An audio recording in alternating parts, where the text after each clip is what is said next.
Hello, my name is Danny Nowlan and I'm the Director of ChassisSim Technologies. ChassisSim version 3.21 has just been released, and what I'd like to do today is to introduce you to some of the new features in ChassisSim version 3.21. So, without further ado, let's get started. The first feature in ChassisSim version 3.21 has been if you go into the if you click on your tires and you go into your thermal properties, you'll notice here you've got a tab for determining your internal tire temperature settings. What this addresses is it gives ChassisSim the ability to be able to calculate what your internal temps and what your pressures are going to be doing from a cold start situation. Now, you might ask, what's the point of that? Well, funny you should ask. One of the other new features that we've added to ChassisSim version 3.21 is ability to run open loop simulation and also to be able to determine what what your internal temperature parameters are going to be.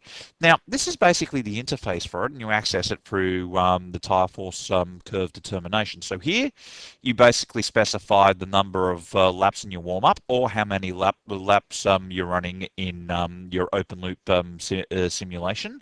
If you're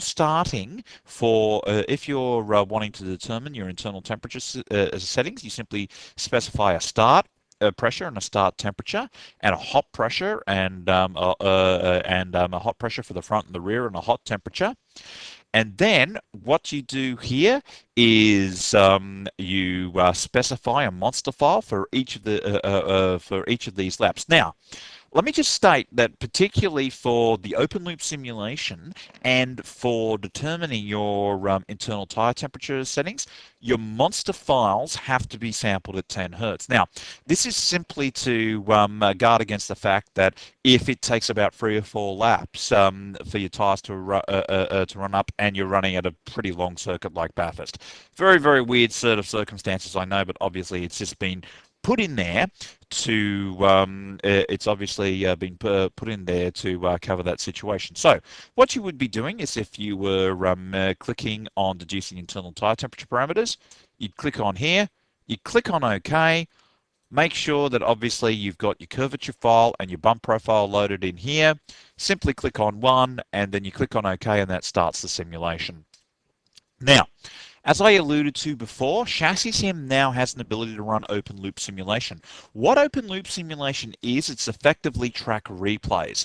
What ChassisSim is going to do is it will take that monster file, it will take your curvature and your bump profile, and it will basically rerun what the car did. Now, this is really, really useful if you need to get on top of parameters that you actually can't log in a racing situation. This is where this feature is really comes in. Now, you'll see this documented in the online help. We also, if you're keen to run it, we can also send you some more detailed Word documentation about the mechanics of running it. Now, we've had this in beta testing, and it's proven to be a very, very valuable feature. So this is something that's yes, it is an advanced feature. However, it's proven to be very, very powerful. And of course, the beauty about running the open loop simulation is the fact that if you combine it with deducing your internal tire temperature parameters, it also gives you a fantastic window to play around with your cold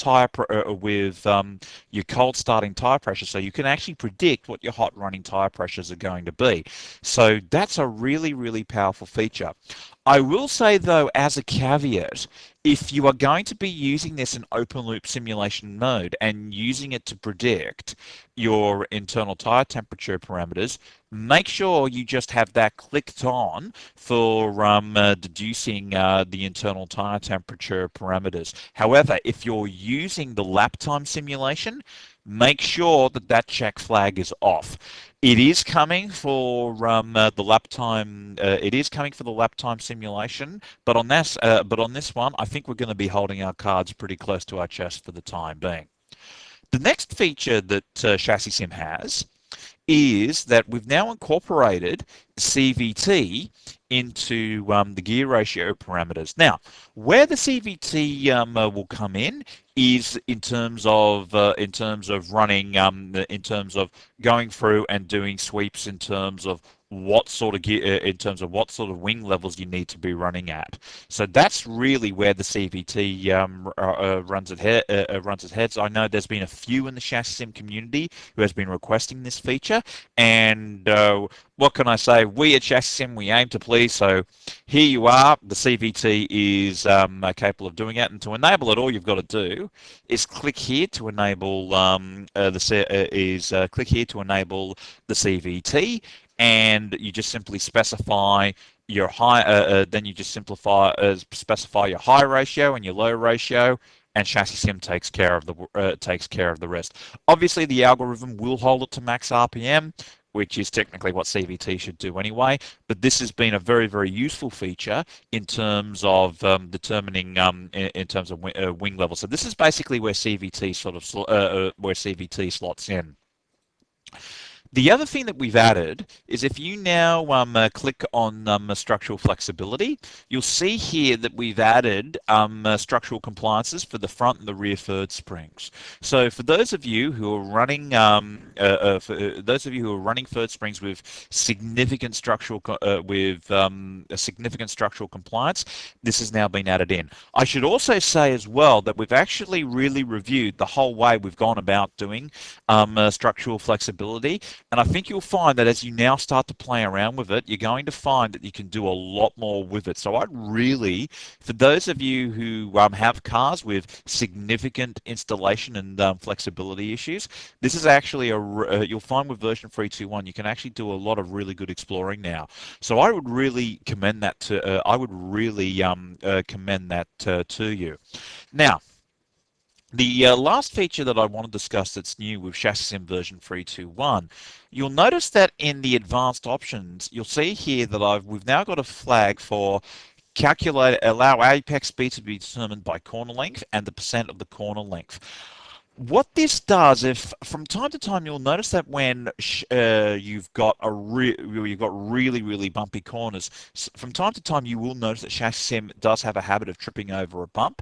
Well, this feature, allow apex speed by corner length and percentage of corner length, addresses that. Now, I'm actually not going to detail this today. I'm actually going to be recording a tutorial in next week where I'm going to be basically going over this in further detail, because quite a few of you have been asking me about the best way of going through the best way of approaching how to create a circuit map, and I want to leave that discussion and indeed how to incorporate this for that tutorial. But look, I can talk about what's new and great and wonderful in ChassisSim version 3.21 until the cows come home. However, really the proof of the pudding is in the eating, and so really for those of you who are existing ChassisSim users and are in the ChassisSim community, you should have received the email with regards to ChassisSim version 3.21 with the download instructions. For those of you on the professional online version of ChassisSim, if you go into your account, you will actually see that version 3.21 is now available for professional online.